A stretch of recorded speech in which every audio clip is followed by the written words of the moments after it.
Sir, एक छोटे बच्चे रोहन के बोन मैरो ट्रांसप्लांट के लिए चंदा इकट्ठा कर रहा है हमारा एनजीओ। हाँ सर, 100, 500, 1000 जितना आप देना चाहें। प्लीज़ सर, एक छोटे बच्चे की ज़िंदगी का सवाल है सर। आप डोनेशन करेंगे तो उसकी जान बच जाएगी। हेलो शरद शुक्ला सर ने आपको अंदर बुलाया।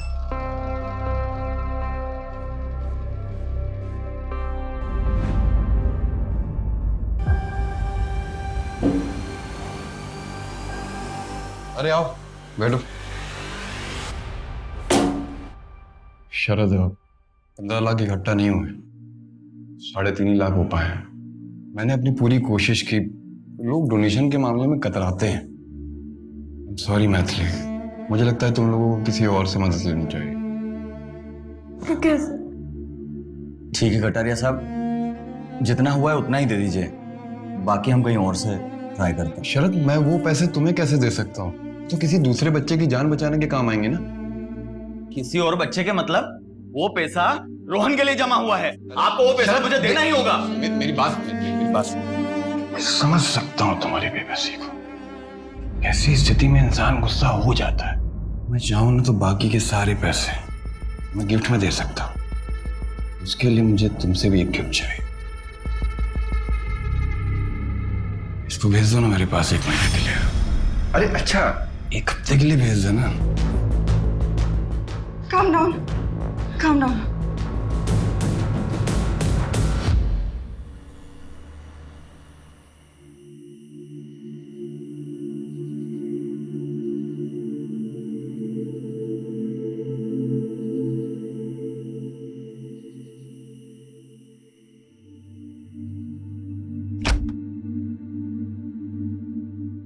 ऐसी हरकतें रही ना तुम्हारी तो अपने बेटे से हाथ धो बैठोगे। अब वो करेगा कटारिया हमारी मदद? वो कटारिया हमारी मदद करने वाला था भी नहीं, साला चोर कमीना। उसे कोई फर्क नहीं पड़ता कोई जिए या मरे। तुम नहीं समझती कि वो क्या चाहता है। अच्छा, मैं नहीं समझूंगी। मुझे सब दिखता है कि तुम क्या चाहते हो। अपने बेटे से ज्यादा ना तुम्हें उस निकिता का ख्याल है। Calm down. मैथिली, बकवास बंद करो, पहले ही मेरा दिमाग खराब है। और रोहन की किस्मत खराब है कि तुम जैसा बाप मिला। अगर रोहन को कुछ हो गया तो उसकी जिम्मेदार सिर्फ तुम होंगे।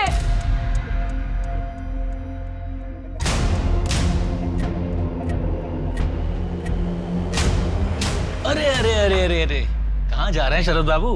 पैसे कब लौटाएगा? कितो साले तुम सबके सब सिर्फ बोटियां नोचना आता है। क्या बोला बे? हाँ? एक तो अपने बेटे के इलाज के लिए हमसे कर्जा लिया और ऊपर से हमें आके दिखा रहा है। लौटा दूंगा तुम्हारे पैसे, निकल अभी यहां से।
रुक रुक रुक रुक।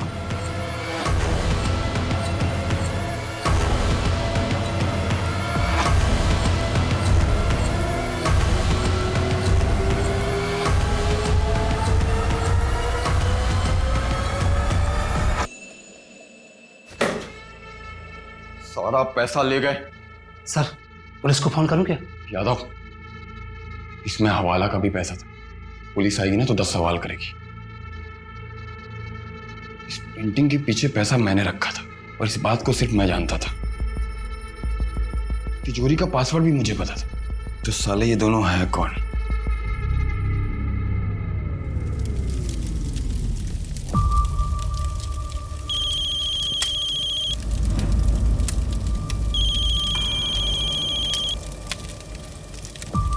हाँ बोल। अभी आ जाऊं? आ जा। ठीक है, आधे घंटे में गेहूं खेड़ा के पास मिलते हैं। अरे वाह, मेरा शेर पढ़ाई कर रहा है। दवाई खाई बेटा? पापा आप कहीं जा रहे हैं क्या? हाँ बेटा, एक जरूरी काम से जा रहा हूँ। पापा मैं कब ठीक होऊंगा? बहुत जल्दी बेटा। और ये सब जो कर रहा हूँ ये तुम्हारे लिए ही कर रहा हूँ। बस मैं यूं गया और यूं आया, फिर मैं और मेरा शेर साथ में मस्ती करेंगे। बाय। बाय।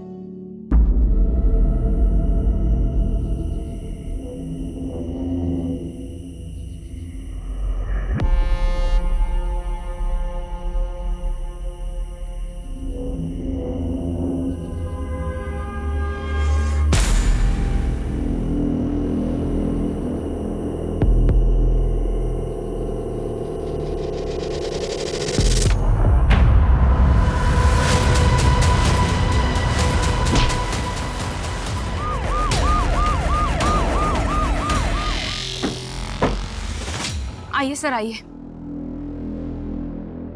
ये देखिए, बॉडी को बुरी तरीके से जला दिया गया है। हो सकता है इसका हो जेब से गिर गया हो। ये देखिए, इसमें इसका आधार कार्ड भी है। शरद शुक्ला। ये तो शरद का ही पर्स है। क्या हुआ इसके साथ? क्या हुआ? क्या हुआ?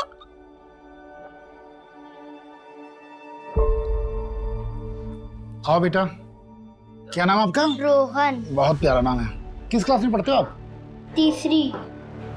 सब खत्म हो गया। अब क्या होगा हमारा? रोहन का इलाज कैसे होगा?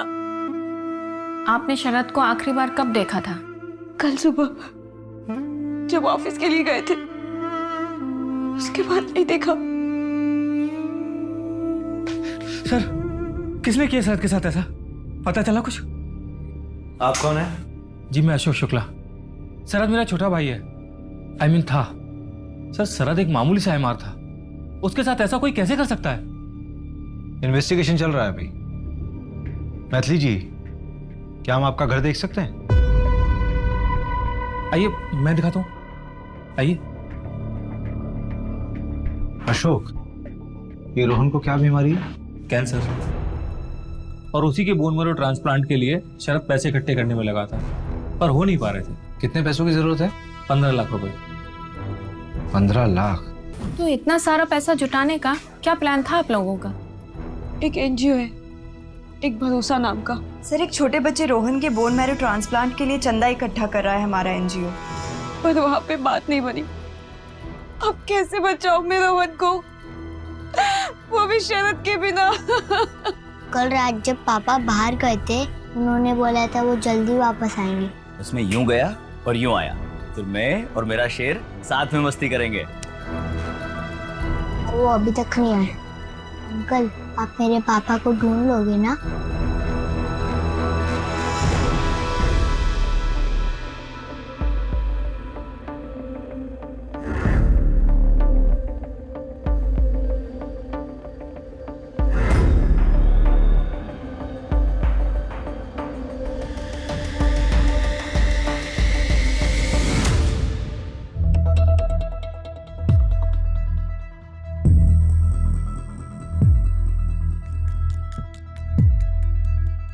भाई, कर्जे का क्या होगा? बीवी चुका पाएगी? भूल जा कर्जा।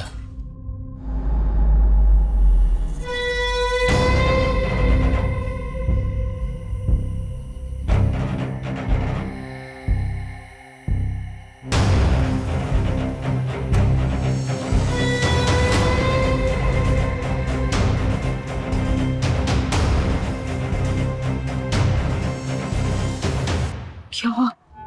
यहाँ क्यों बुलाया है? पुलिस ने मेरे बारे में कुछ पूछा क्या? नहीं, पुलिस को कुछ नहीं मालूम है तुम्हारे बारे में। अच्छा यही होगा कि कुछ दिनों के लिए तुम ये शहर छोड़ के चले जाओ। शरद शुक्ला, आखिरी बार इसकी वाइफ ने इसको देखा था सुबह 12 मार्च को, और इसकी डेथ भी सेम डे हुई 12 मार्च को लेट नाइट। उसकी फैमिली में मैथिली उसकी वाइफ, शरद है, और रोहन बेटा जिसको मेडिकल इशू है, और अशोक इसका बड़ा भाई। सर आज मेरा छोटा भाई है। इसका बड़ा भाई क्या करता है? सर ये कोई ना कोई नया बिजनेस करता रहता है लेकिन चलता नहीं है, अभी भी ट्राई कर रहा है। और सर सुना है कि अपने बिजनेस के लिए कोई हवन वगैरह भी करता है। वैसे भी उसको देखकर लगा नहीं कि भाई के मरने का कोई दुख भी है उसको। एक तो ये मर्डर केस, ऊपर से एक चोरी का केस और आ गया। ऑलरेडी 3 चोरियां हो चुकी हैं और आज ये चौथी चोरी है। यार रवि, क्रिमिनल पुलिस वालों का वर्कलोड देखकर क्राइम नहीं करते। अरे ये ना गलत लिखा हुआ है। क्या गलत लिखा हुआ? शरद 12 मार्च की सुबह नहीं, रात को आखिरी बार देखा गया था। किसने देखा था रात को? अरे जब वो रात को घर से बाहर निकला था तो अपने बेटे को बोलकर निकला था कि वो जल्दी वापस आ जाएगा। कल रात जब पापा बाहर गए थे उन्होंने बोला था वो जल्दी वापस आएंगे। तो मैथिली ने भी उसे देखा ही होगा।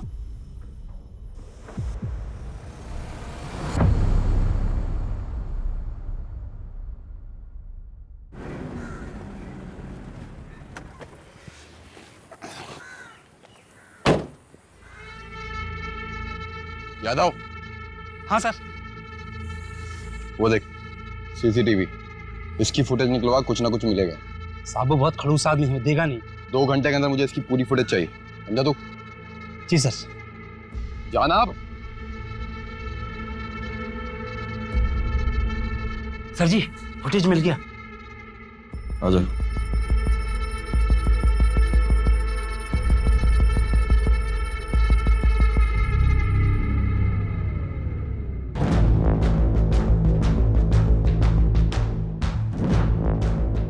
अरे वाह सर, आप तो व्योमकेश बख्शी निकले। पोस्टमार्टम के मुताबिक शरद की मौत जलने से हुई, लेकिन उसके पहले उसे सर पे मारा भी गया ताकि वो बेहोश हो जाए और उस बेहोशी की हालत में उसको जला दिया जाए। उसकी बॉडी में एक दवा के ट्रेसेस भी मिले हैं। कमल ने बताया कि इससे किसी को बेहोश भी किया जा सकता है। उस दवाई का इस्तेमाल डिप्रेशन के पेशेंट भी अक्सर किया करते हैं। शरद एमआर था, उसके बाद दवाइयों के सैंपल थे और ये दवाई उसके घर पर भी मिली। रवि, हो सकता है कि घर के हालातों की वजह से वो डिप्रेशन में चला गया हो और उसने दवाई बिना प्रिस्क्रिप्शन के खुद ही ले ली हो। उसके ऑफिस वालों से बात करते हैं ना। सही कह रहे हो। मैथिली का क्या हुआ? कॉल रिकॉर्ड चेक किए हैं सर, लेकिन कुछ गड़बड़ तो नहीं लगी, लेकिन नजर रख रहे हैं सर। कहाँ जाती है, किससे मिलती है, देख रहे हैं।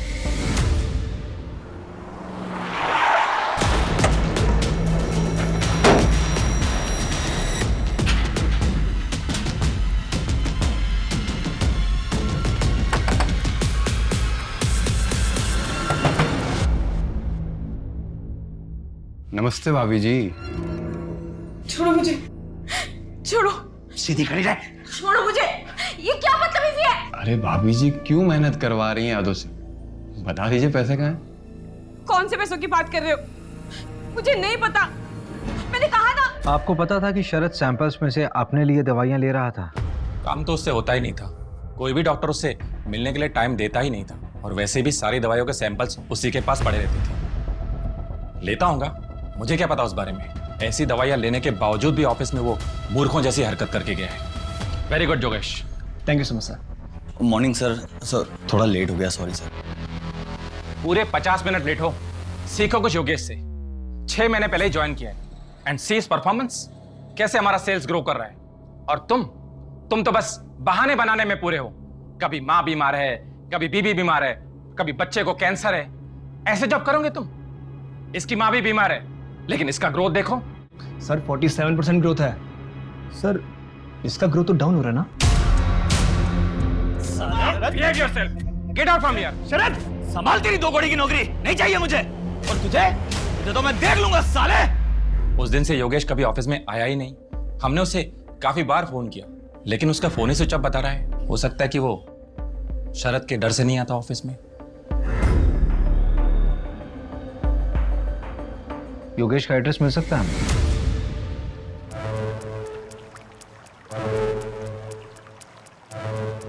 ये ले समोसे। यहाँ पे कब तक रुकना है? आजकल क्या है ना, पुलिस बहुत जल्दी क्राइम साइट पर पहुंच रही है। तो क्या है, एरिया बदल डालते हैं।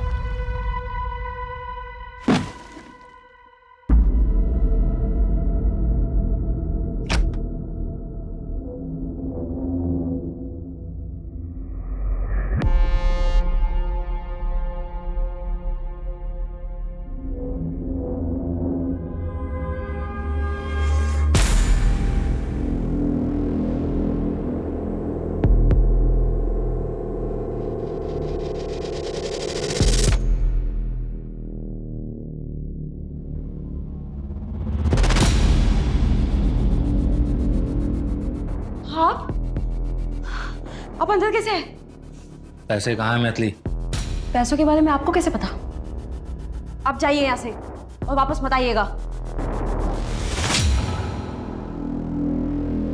अकेली औरत हो और परिवार में भी मैं ही अकेला मर्द बचा हूं। हर चीज में मैं ही काम आऊंगा।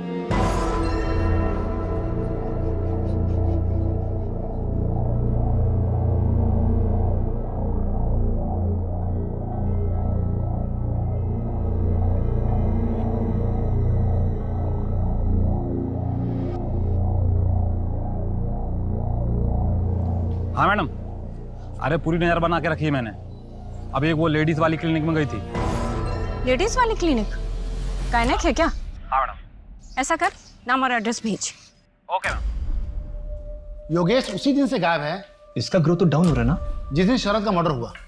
उसके घर पे ताला लगा हुआ है और उसका फोन ही बंद है, और उसकी लास्ट लोकेशन भी उसका घर ही है। नहीं रवि, ये कोई कोइंसिडेंस नहीं हो सकता। उसकी फैमिली और फ्रेंड से पता किया? सबसे पूछताछ की, किसी को कुछ भी नहीं पता। यार उस दिन शरद ने योगेश पे हाथ उठाया, हो सकता है कि उसका ईगो हर्ट हुआ होगा और उसने बदले के चक्कर में शरद को मार दिया।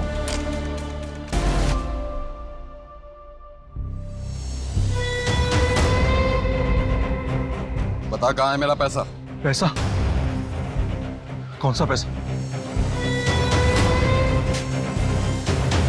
भाई साहब मैं सच कह रहा हूं, मैं और शरद वहां से अलग अलग निकल गए थे। आपको इसमें वही दिखेगा, आप देख लीजिए। और मेरा हिस्सा वो बाद में मिल के देने वाला था। देख झूठ बोलेगा तो बचेगा नहीं, समझा? भाई साहब मैं झूठ नहीं बोल रहा।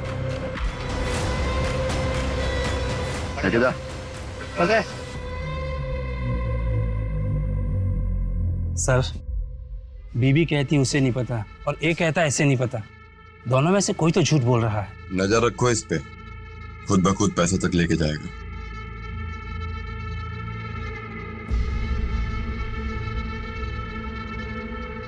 यादव।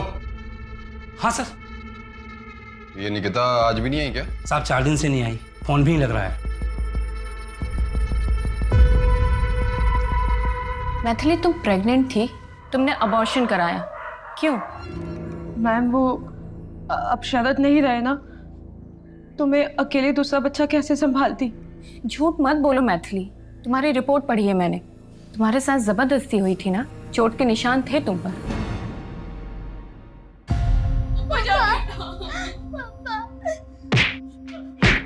हाथ जोड़ती हूँ तुम्हारे आगे, मेरे पति को छोड़। मैम, सब कुछ शरद के सामने हुआ, उसने रोकने की कोशिश भी नहीं की। इस बात को लेकर तुम्हारे मन में शरद के लिए गुस्सा है? मैथिली, मैं बाहर जा रहा हूँ, कुछ देर में आता हूँ। मैंने पहले ही मना किया था, रोहन के इलाज के लिए जग्गू जैसे लोगों से कर्जा ना ले। हॉस्पिटल के बिल्स बढ़ते गए मैम, और कर्जा भी बढ़ता गया। मैथिली, ये सब तुमने हमें पहले क्यों नहीं बताया? फिर क्या करती मैम, मैं बहुत डरी हुई थी। शरद तो रहे नहीं, अगर मुझे भी कुछ हो जाता तो रोहन का कौन ध्यान रखता? हम हैं तुम्हारे साथ, ऐसा कुछ नहीं होगा। अच्छा मैथिली, तुम कुछ और तो नहीं छुपा रही हो ना? नमस्ते भाभी जी। नहीं मैम। मंजू, लेकिन मैथिली कोई बात हमें पहले बतानी चाहिए थी ना। सर, मुझे लगता है कि वो हमसे कुछ और भी छुपा रही है। क्या छुपा रही? वो तो पता नहीं, लेकिन शरद पर बहुत गुस्सा है। मंजू, कहीं ये मेन कल्प्रिट मैथिली तो नहीं है? सर, जग्गू भी तो हो सकता है। उठाओ उसे। Okay sir. देखिए, मैंने किसी को जलाया वलाया नहीं है। कोई सबूत है आपके पास? अगर सबूत है तो प्रूव करके दिखाइए। ज्यादा उछलने की जरूरत नहीं, समझा? जहां तक प्रूफ करने की बात है ना, तो तुझ पे रेप चार्जेस आराम से प्रूफ किए जा सकते हैं। मैथिली का रेप किया ना तूने? क्या रेप? मैंने कोई रेप नहीं किया साहब। वो मैथिली ने बेचारी बनके रोते रोते आपसे बोला और आप लोगों ने यकीन कर लिया। अगर उससे बोलो कि मैंने उसका रेप किया है तो साबित करके दिखाए। देख जग्गू, एक्टिंग बंद कर। अरे एक्टिंग करनी होती तो मुंबई चला जाता हीरो बनने के लिए। मैथिली बोल रही है ना कि मैंने उसका रेप किया है, तो उसको बोलो कि साबित करे। मैं कसम खाकर बोलता हूं, जिस क्राइम के लिए बोलोगे मैं कन्फेस कर लूंगा। पहले ये साबित करो कि मैंने रेप किया है। टेस्ट कराओ, मेरा सैंपल लो। बैठ जा आराम से। बड़ा अच्छा क्रिमिनल है, कोऑपरेट कर रहा है। रवि, हाँ सैंपल लो इसका। चल मतलब मैं बात चला जा। क्राइम सीन से 500 मीटर की दूरी पे एक सीसीटीवी मिला है।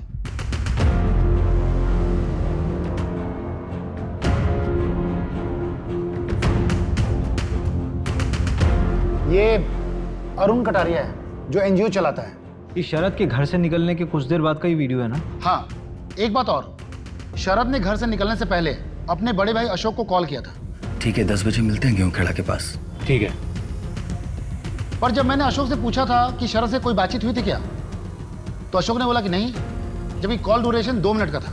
अशोक और कटारिया दोनों को उठाओ। शरद का उस रात कॉल आया था, ये बात छुपाई क्यों? सर छुपाई नहीं, भूल गया था।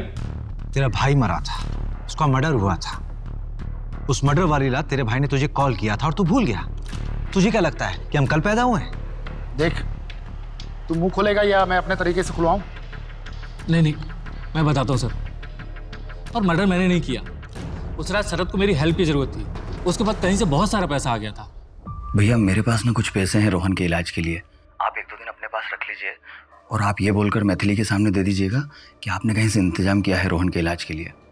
मैथिली आप पर शक नहीं करेगी। और तुम्हारे पास इतने पैसे आए कहाँ से? वो मैं अभी नहीं बता सकता। ठीक है, 10 बजे मिलते हैं गेहूं खेड़ा के पास। ठीक है सर। मैंने उसका वहां पर काफी देर इंतजार किया, पर वो वहां आई नहीं। और ये बात आप लोगों से इसलिए छुपाई कि आप लोग मुझ पर ही शक करते। देख, तूने बात छुपाई इसलिए शक करना तो बनता है। कहीं ऐसा तो नहीं कि शरद ने तुझे पैसे देने का आइडिया ही ड्रॉप कर दिया हो, इस वजह से तूने उसको मार दिया हो और पैसे चुरा लिए हो? तेरा बिजनेस तो वैसे ही ठप था ना, तो पैसों की जरूरत पड़ती, लालच आ गया होगा। नहीं सर, मैंने उसे नहीं मारा। पैसे कहाँ हैं मैथिली? तूने कुछ किया या नहीं किया ये तो हम पता कर लेंगे, लेकिन अगर कुछ किया होगा ना तो बचेगा नहीं। तो जिस वक्त तेरा फोन आया था उस वक्त का लोकेशन रतिबड़ ये जंगल के आसपास था। क्या कर रहा था वहां? सर वहां पर जानवरों को दाना डालने के लिए गया था, मेरा बिजनेस अच्छा चले इसके लिए।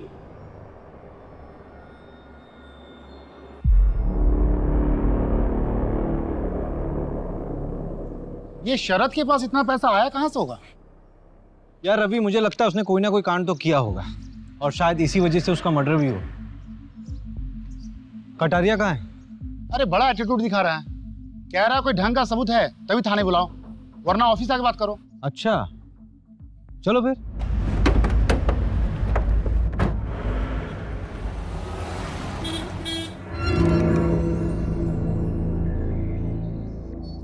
नमस्ते नमस्ते। कुछ ठंडा गरम मंगाए क्या आप लोगों के लिए? नहीं, टाइम वेस्ट करने से कोई फायदा नहीं है, काम की बात करते हैं। रवि,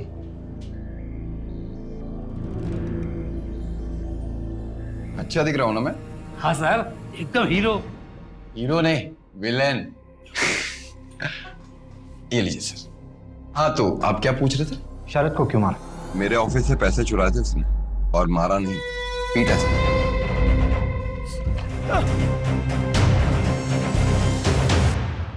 जिंदा जला दूंगा ऐसा कहा था सर। शायद उस दिन माता बैठी थी जबान पे, मैंने तो बोला जला किसी और ने दिया। अरे सर, जब वो अगले दिन मेरे पास पैसे लेकर आने वाला था तो मैं उसे क्यों मारूंगा? इस फुटेज में साफ दिख रहा है तुम शरद के पीछे गए थे। अरे वहां मेरी गाड़ी खड़ी थी ना सर, इसलिए जाना पड़ा। अरे मैंने तो उसे छोड़ दिया, दया दिखाई, मारा नहीं उसे। तो तुम्हारे ऑफिस में जो चोरी हुई थी उसकी रिपोर्ट क्यों नहीं लिखवाई तुमने पुलिस में? वो क्या है ना सर कि पुलिस वालों पे मैं विश्वास नहीं करता, मैं अपने काम खुद कर लेता हूं। आपको एक चीज दिखा, ये देखिए।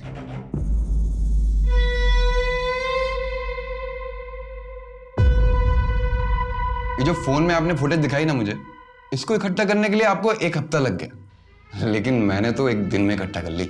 अब बताइए, आपकी इन्वेस्टिगेशन में दम है या मेरी? वो दूसरा चोर कौन है? इन्वेस्टिगेशन चल रही है, पता चल जाएगा।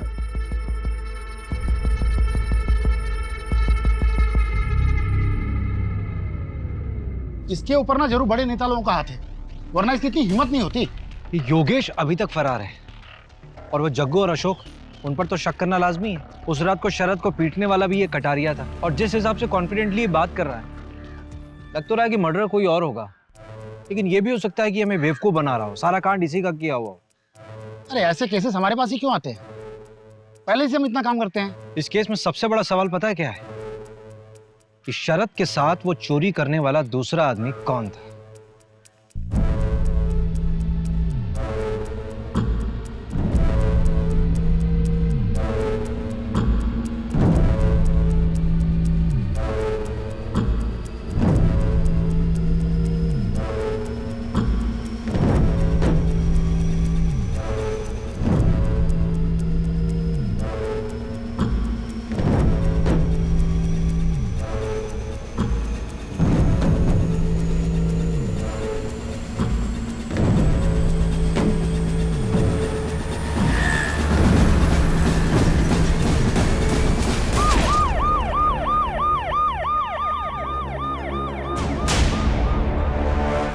एक्सीडेंट लग रहा है, ड्रिंक एंड ड्राइव होगा। कमल को बोल 12 घंटे के अंदर मुझे इनिशियल रिपोर्ट चाहिए, बाकी डिटेल्स बाद में सबमिट कर देना। हाँ ठीक है। अशोक की ऑटोप्सी रिपोर्ट। कमल ने कमाल कर दिया, 12 घंटे बोला था, 10 घंटे में रिपोर्ट दे दी।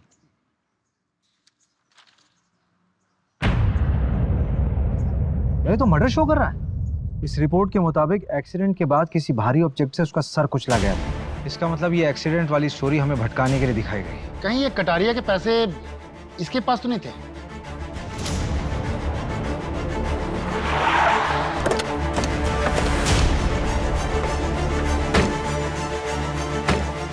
इन्हें लॉकअप में अंदर डालो। सर, एक केस तो क्रैक हो गया है। यही है वो चोर जिन्होंने पूरे एरिया में आतंक फैला रखा था। मरोली में चोरी करते वक्त पकड़े गए हैं। शहर में इतने सीरियस क्राइम हो रहे हैं और तुम लोग चोरी वोरी करके हमारा काम क्यों बढ़ा रहे हो भाई? साहब हम तो सिर्फ छोटे मोटे चोर हैं, और छोटी मोटी चोरी इसलिए करते हैं कि आप हम पे अपना टाइम बर्बाद ना करें। साहब सब कुछ बताते हैं, बस मारिए मत। इतनी आसानी से बता दोगे? साहब आप क्या चाहते हैं, एक जुर्म के लिए हम फांसी पे चढ़ जाए या आपकी मार खाते रहे? साहब हम जो भी काम करते थे प्लानिंग के साथ करते थे, और आज तक हमने क्या किया है? भोपाल में 6 घरों में चोरी। टारगेट कैसे करते थे? हैप्पी नाइट बार है ना, उसमें बैठ के प्लानिंग करते थे। जो कोई ज़्यादा दारू पीता था और पैसे उड़ाता था, उन्हीं का पीछा करते थे साहब। फिर उनके घर में चोरी की प्लानिंग करते थे साहब, बस।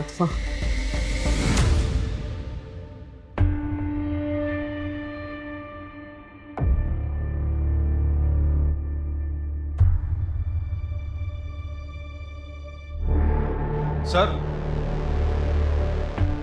हाँ बोलो। सर मुझे पुलिस प्रोटेक्शन चाहिए। Police protection? जी सर। क्यों, कौन हो तुम? एक सेकंड, तुम वही हो ना शरद के साथ जो चोरी कर रहे थे कटारिया के वहां? हाँ सर। तुम्हें पुलिस प्रोटेक्शन चाहिए? चल चल चल, जेल में डालेंगे तुमको। वहां ना A1 पुलिस प्रोटेक्शन मिलेगी तुमको। चले चल। सर मैं मानता हूँ कि मैंने चोरी की है, पर अब पैसे मेरे पास नहीं है सर, और शरद की मौत के बाद मेरी जान को भी खतरा है सर। पैसे किसके पास है? मुझे नहीं पता सर किसके पास है, हो सकता है शरद की गर्लफ्रेंड के पास हो। शरद की गर्लफ्रेंड? जी सर, निकिता।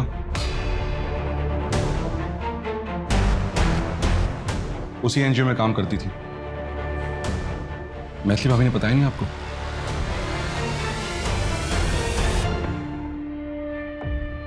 मम्मी हम कहाँ जा रहे हैं? हम जबलपुर जा रहे, तुम्हारी मौसी के यहाँ। अशोक अंकल भी आएंगे क्या हमारे साथ? नहीं, अब वो कभी नहीं आएंगे। बेटा, हम ये शहर छोड़ के जा रहे हैं। तुम्हारी मौसी के यहीं पे तुम्हारा इलाज होगा, ठीक है? तुम यहीं रुको, मैं अभी आती हूँ।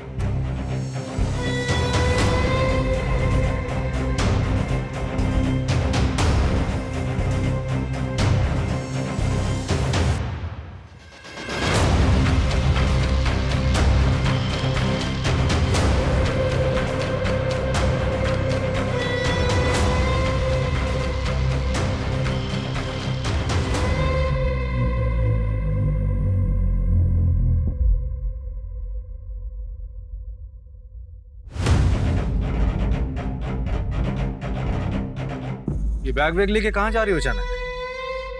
वो मेरी बहन के घर जा रही हूँ, जबलपुर। बैग दिखाइए। बैग में कुछ बैग दिखाइए। बोल दो ना, बैग में कुछ नहीं है मैम। वाह, लेके जाओ उनको थाने। मैं बताती हूँ ना आपको सब बैग यहीं नीचे। पे। जो बताना है थाने चलकर बताइए। मेरा बेटा अकेला है। चलिए थाने। मेरे बेटा। मम्मी मम्मी मम्मी मत जाओ मम्मी मम्मी। बेटा रोहन, चलो मेरे साथ चलो। कुछ दिनों से मेरा शक और पक्का हो गया था कि निकिता और शरद मिलते हैं। उस रात जब शरद घर से निकला तो मुझे लगा कि वो निकिता को मिलने जा रहा है। मैंने उसका पीछा किया।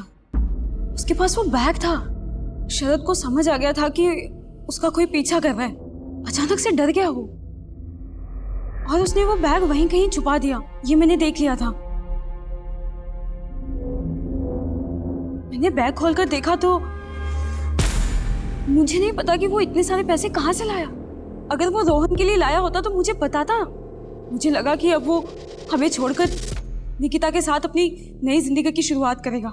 मैं वो बैग लेके वहां से निकल गई और घर पे आके कहीं छुपा दिया। मेरा तो ये प्लान था कि मैं शरद को बिना बताए ये सारा पैसा हॉस्पिटल में जमा कर दूं।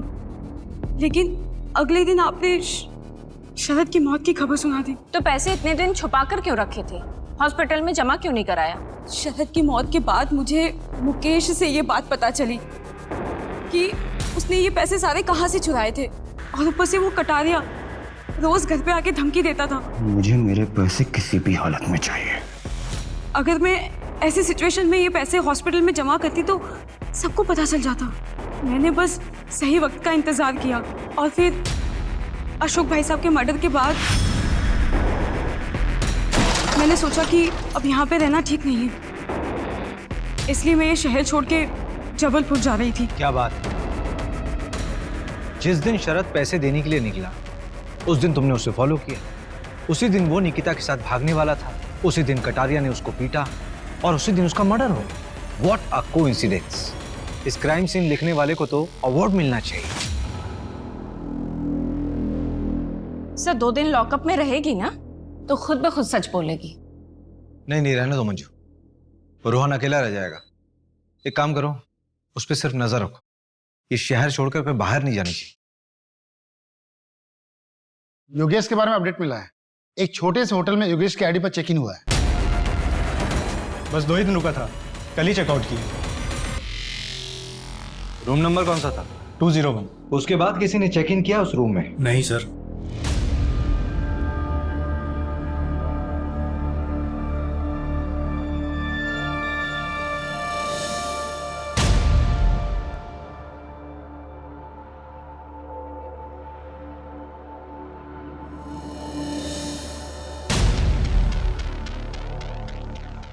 रवि, ये बंदा 2 या 3 दिन में होटल बदलता होगा।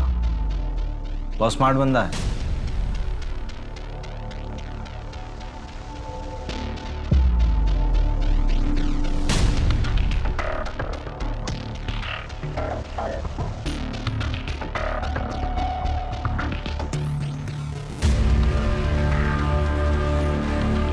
हाँ कमल, यार एक फेवर चाहिए। रवि, हाँ इस तरह के सारे होटल्स को चेक करो। हो सकता है किसी ऐसी होटल में रुका हो। और शहर के जितने भी एग्जिट पॉइंट है, चाहे वो बस स्टॉप हो, टोल नाका हो, स्टेशन हो या फिर एयरपोर्ट हो, मुझे सबके सीसीटीवी फुटेज चाहिए। यार ये बंदा अगर शहर के बाहर निकल गया होगा फिर तो उसको ट्रैक करना होगा। ठीक है। हाँ मंजू बोलो।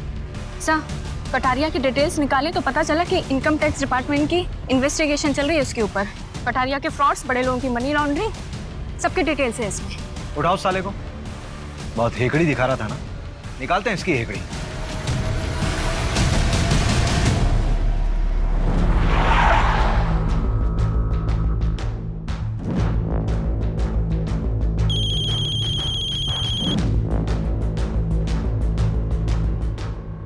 हेलो भाभी, सुना है पैसे का बैग आपके पास था?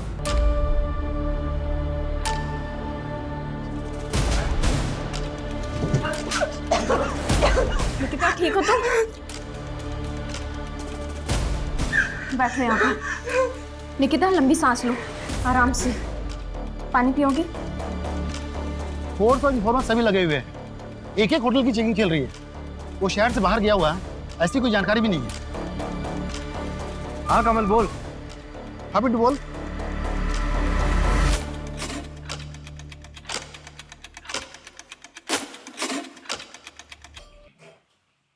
शरद शुक्ला, तेरा गेम ओवर। जिस लास्ट होटल में तू रुका था ना, वहां पे हमें ओजा सैन का पता दिखा। वहीं मुझे शक हो गया कि कोई और नहीं तू ही है। चल, तेरा अवार्ड लेने का टाइम आ गया है। इस कहानी का राइटर भी तो तू ही है ना? लेकर चल इसको। चल sir sir sir sir sir देख, ये पार्टी मुझे बड़ी लग रही है, इसी को पकड़ते हैं। तूने इसके हाथ की घड़ी देखी? महंगी लग रही है यार। यार वो घड़ी मुझे चाहिए, मेरे साले ने मुझसे गिफ्ट मांगी है। तो फिर इसी को टारगेट करते हैं। पर वो क्रिमिनल है, बड़े लोगों के लिए मनी लॉन्ड्रिंग का काम करता है एनजीओ के जरिए। मैं कुछ करना चाहता हूँ और इसमें मुझे तुम्हारी जरूरत है। चोरी करते हैं, कटारिया के ऑफिस में पैसा है। कमाल का कोइंसिडेंस है, जहां ये चिंदी चोर रंजन और मट्टू बैठकर प्लान करते थे, वहीं पर एक क्राइम भी प्लान हुआ। तुमने मैथिली से सब कुछ छुपा के रखा हुआ था। उस रात जब तुम बैग लेके घर से बाहर निकल रहे थे तो मैथिली ने तुम्हें देख लिया था, और इतने दिनों से वो बैग उसी के पास था। मैं मैथिली को सब कुछ बताने ही वाला था। और निकिता का क्या? उसको भी कुछ नहीं पता था। चलो एक काम करो राइटर साहब, अपनी कहानी अपनी जबानी बताओ। बैग छुपाने के बाद मैं कटारिया की पकड़ में आ गया था।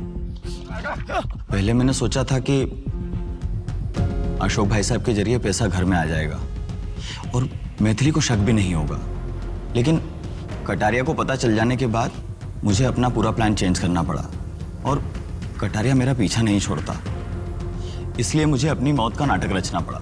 और इसलिए तुमने योगेश को मार के जला दिया, अपनी कुछ चीजें उसके पास छोड़ दी ताकि सबको लगे कि मौत तुम्हारी हुई।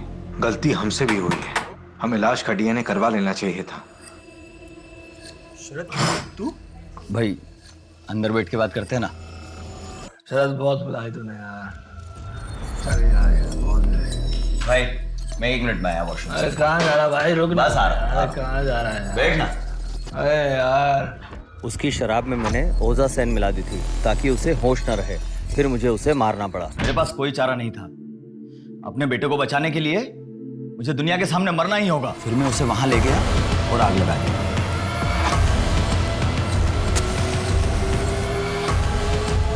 बाद में मैंने सोचा कि पैसों का बैग निकालकर मैं मैथिली को दे दूंगा, लेकिन जब मैं वहां पहुंचा तो पैसों का बैग वहां नहीं था। मुझे लगा कोई और उसे चुरा ले गया है।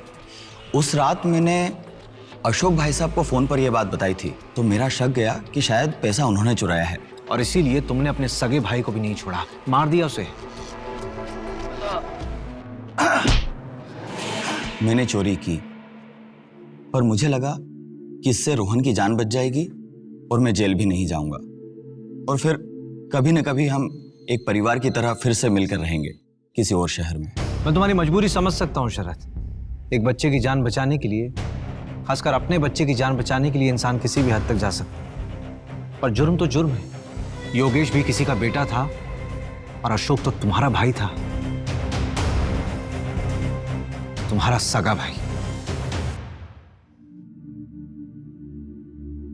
इस बैग में 13 लाख रुपए एनजीओ में लोगों ने डोनेट किए थे रोहन के नाम पर। ये सारे पैसे रोहन के ही हैं।